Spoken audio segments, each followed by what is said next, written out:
It was still dark when the gods of Olympus were fast asleep. And deep inside a cave on Mount Cyllene, a baby was being born. His mother was Maia, and his father was Zeus, the king of the gods. But this child had been conceived in secret, hidden from Zeus's wife Hera. So from the moment he came into the world, he had to stay out of sight. In most myths, gods spend their early days acting like ordinary babies. They learn to walk, learn to talk, and slowly grow into their powers. This baby was nothing like that. The moment his mother Maia looked away, the newborn crawled right out of his cradle. He couldn't even walk yet, but somehow he already knew how to sneak off on his own. Right outside the cave, he found a tortoise. He stared at that tortoise for a moment. Looking at its hard shell, something clicked in his mind. And just like that, the cleverest, most mischievous figure in Greek mythology made his first invention.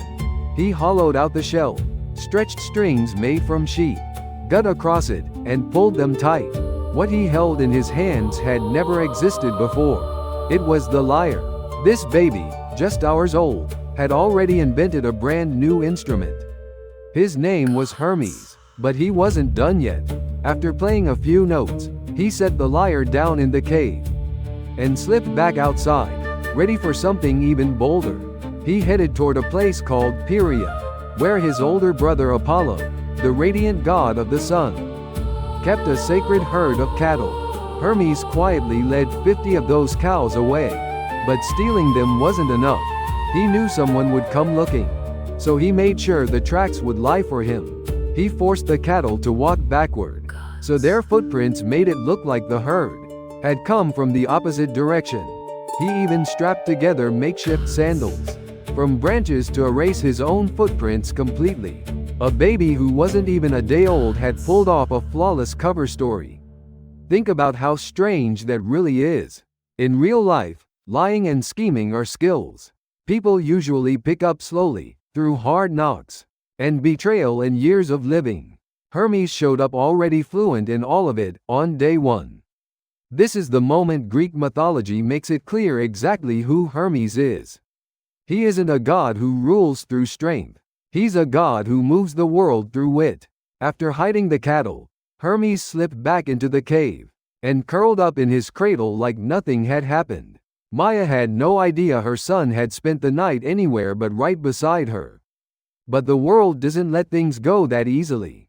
Apollo soon realized his herd was missing, and being a god connected to prophecy himself, it didn't take him long to figure out who was responsible. Furious, he marched straight to the cave on Mount Cyllene. When Apollo arrived, he found nothing but a baby lying in a cradle. He demanded to know where the cattle were. What Hermes did next might be one of the greatest performances in all of Greek mythology.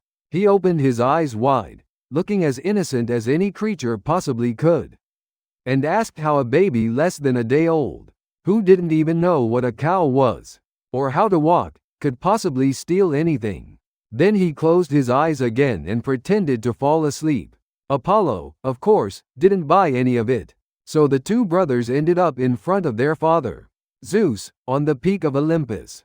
This scene plays out as one of the funniest moments in the whole myth.